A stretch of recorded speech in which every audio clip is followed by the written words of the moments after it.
तो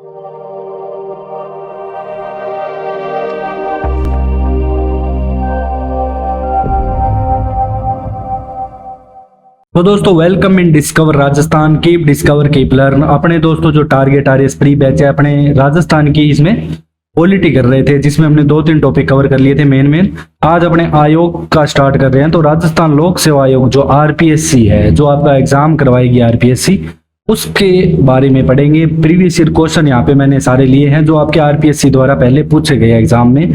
तो शुरुआत करते हैं बिना आपका समय गवाए। तो सबसे पहले अपना पहला प्रश्न आता है कि राजस्थान गठन की जब प्रक्रिया चल रही थी तो लोक सेवा आयोग जैसी संस्था कितनी रियासतों में थी? तो दोस्तों इन तीनों रियासतों में ऐसी एक संस्था विद्यमान थी, जयपुर, जोधपुर और बीकानेर की अगर अपने बात करें तो। फिर चलते हैं दोस्तों अपने दूसरे प्रश्न पे कि राजस्थान लोक सेवा आयोग जो आपकी आरपीएससी है, इसका आधार किसको माना है?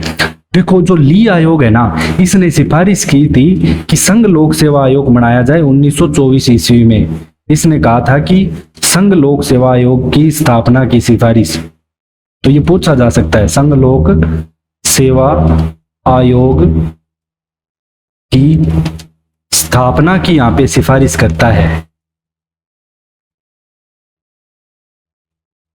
कौन सा? ली आयोग। तो ली आयोग आपके दोस्तों जो संघ लोक सेवा आयोग है उससे संबंधित हो जाएगा। अब अपने बात करेंगे दोस्तों प्रश्न नंबर 3 की कि राजस्थान के जो तत्कालीन राज प्रमुख थे, इनके द्वारा जो लोक सेवा आयोग की स्थापना है तो 28वां ना अध्यादेश लाया गया। तो ये अध्यादेश कब लाया गया, ये अस्तित्व में कब आया, सारा चीजें मैं आपको बताऊंगा। ये भी मैंने प्रश्न यहाँ पे लिए हैं सारे।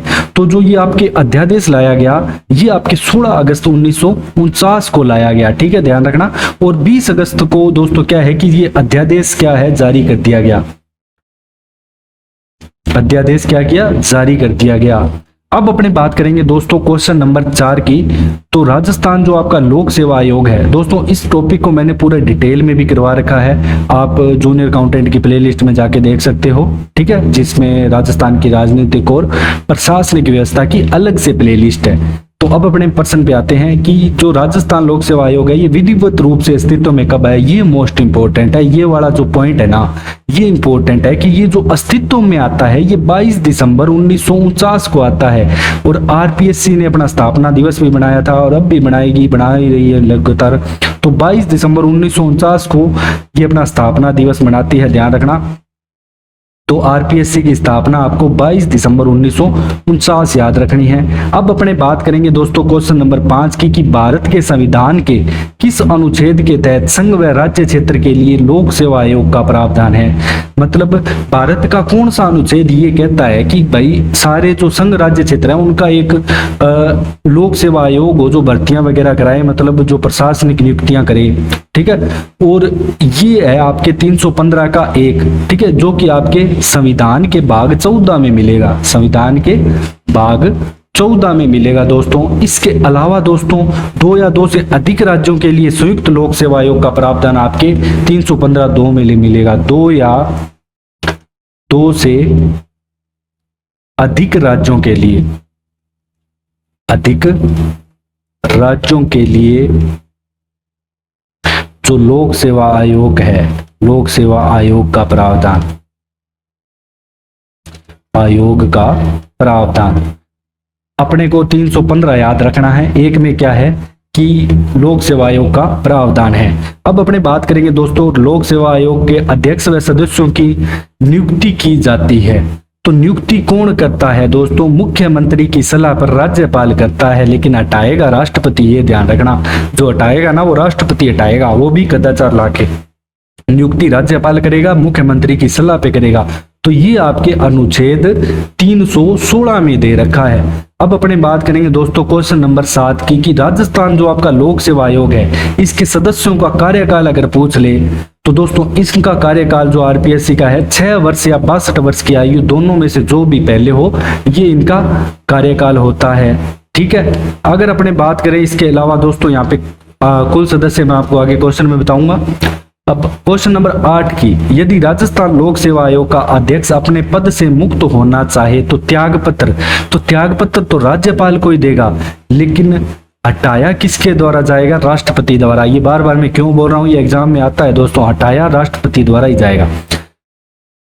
अब अपने बात करेंगे क्वेश्चन नंबर 9 की कि राज्य लोक सेवा आयोग के अध्यक्ष व सदस्य को हटाने की शक्ति किसके पास है। ये प्रश्न आ ही गया, ये राष्ट्रपति के पास है दोस्तों, जो कि आपके अनुच्छेद 317 में है। तीन अनुच्छेद में आपको पढ़ा चुका हूँ 15, 16 और 17। 15 में क्या था, प्रावधान था, ठीक है। 15(1) में जो मैंने आपको पहले बताया था कि 315(1) में क्या है कि लोक सेवा आयोग का प्रावधान है। 2 में क्या है, 2 या 2 से अधिक राज्यों के लिए संयुक्त लोक सेवा आयोग।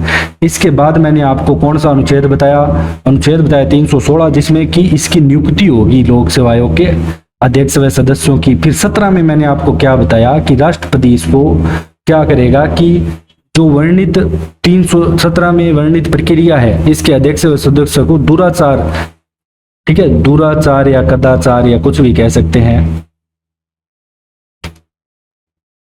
पूरा यहाँ पे स्पष्ट होने पर मतलब उस पद से हटाया जा सकता है।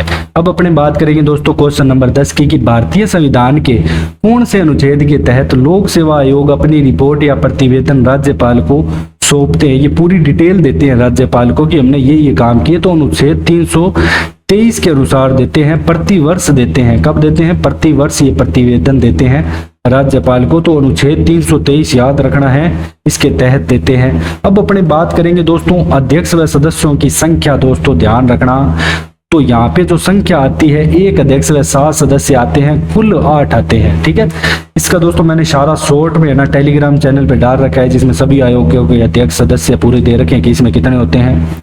अब आ जाते हैं प्रथम अध्यक्ष की। तो अपने आरपीएससी का प्रथम अध्यक्ष कौन था, ठीक है। जो आरपीएससी का प्रथम अध्यक्ष था वो थे एस.के. घोष, ठीक है, ध्यान रखना, एस.के. घोष। अब अपने बात करेंगे दोस्तों क्वेश्चन नंबर 13 की 1956 में राज्य पुनर्गठन हुआ था, इसमें किस समिति की सिफारिश पर राजस्थान लोक सेवा आयोग को अजमेर स्थानांतरित किया गया। पहले दोस्तों ये जयपुर में था, बाद में दोस्तों जो सत्यनारायण राव समिति है ना, इसकी सिफारिश पर इसे अजमेर स्थानांतरित कर दिया गया। और अजमेर में इसका कहाँ पे है, घूघरा घाटी में, ठीक है, घूघरा घाटी में इसका ऑफिस है। और स्थापना मैंने आपको बता दी पहले जयपुर में हुई थी। अब अपने बात करेंगे दोस्तों क्वेश्चन नंबर 14 की 2 या 2 से अधिक राज्यों के लिए संयुक्त लोक सेवा आयोग के अध्यक्ष की नियुक्ति कौन करेगा। अब दोनों राज्यों के लिए, अब नियुक्ति देखो दोनों के अलग अलग राज्यपाल हो गए, तो कौन नियुक्ति करेगा, ये बात है। अब ये आपके आरएस 2016 में पूछा भी जा चुका है, तो ये नियुक्ति भारत का राष्ट्रपति करेगा। तो इसलिए ये पर्सन दोस्तों आपका मोस्ट इंपोर्टेंट हो जाता है, ठीक है। अब अपने बात करेंगे दोस्तों क्वेश्चन नंबर 15 की कि निम्न में से किस मामले में राज्य लोक सेवा आयोग के परामर्श नहीं लिया जाता। मतलब आरपीएससी परामर्श किस मामले में नहीं लिया जाएगा। आरएस 2013 में आपके प्रश्न आ चुका है। भर्तियों के मामले में तो यही करती है, नियुक्त अनुसरण किए जाने वाले सिद्धांतों पे भी ये करती है, लेकिन ये ट्रांसफर वगैरह पे इसकी हेल्प नहीं ली जाती, सिविल सेवाओं का स्थानांतरण, ठीक है। बाकी सारे काम ये जो आरपीएससी द्वारा किए जाते हैं। अब अपने बात करेंगे क्वेश्चन नंबर 16 की हरिश्चंद्र माथुर राजस्थान राज्य लोक प्रशासन संस्थान कहाँ पे है। तो ये आपके दोस्तों ध्यान रखना जयपुर में है। इसकी स्थापना कब की गई थी इस संस्थान की, इसकी 14 नवंबर 1957 को की गई थी, ठीक है दोस्तों। कब की गई थी इसकी स्थापना, जोधपुर में की गई थी स्थापना, और बाद में इसे क्या कर दिया गया था, हस्तांतरित करके 1963 में जयपुर में कर दिया। तो अपने को तो ये ध्यान रखना कि अभी ये जयपुर में है, ठीक है, हस्तांतरित कर दिया था, पहले इसकी जोधपुर में स्थापना की गई थी। अब अपने बात करेंगे दोस्तों क्वेश्चन नंबर 17 की कि राजस्थान लोक सेवा आयोग के अध्यक्ष के रूप में निम्न में से किसका कार्यकाल सबसे लंबा रहा। आरएस 2016 का प्रश्न है दोस्तों, ऐसे क्वेश्चन पूछता है आपका आरपीएससी। तो जो कार्यकाल सबसे लंबा रहता है वो डी.एस. तिवारी का रहता है, ध्यान रखना, डी.एस. जो आपके तिवारी है इनका कार्यकाल सबसे लंबा रहता है। और ये तीसरे नंबर के अध्यक्ष थे, ठीक है ना, थर्ड थे, तीसरे नंबर के, 1 सेकेंड, डी.एस. तिवारी।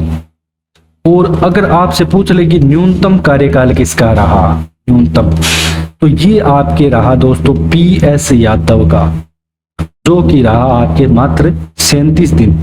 कितना रहा, 37 दिन। और ये दोस्तों आपके 19वें अध्यक्ष थे। और आपको कमेंट में ये बताना है कि वर्तमान में आरपीएससी के अध्यक्ष कौन है। अब बात करेंगे अपने लोक सेवा दिवस किस दिन मनाया जाता है। आरएस 2015 में आ चुका है दोस्तों, जो 21 अप्रैल को आपके लोक सेवा दिवस मनाया जाता है।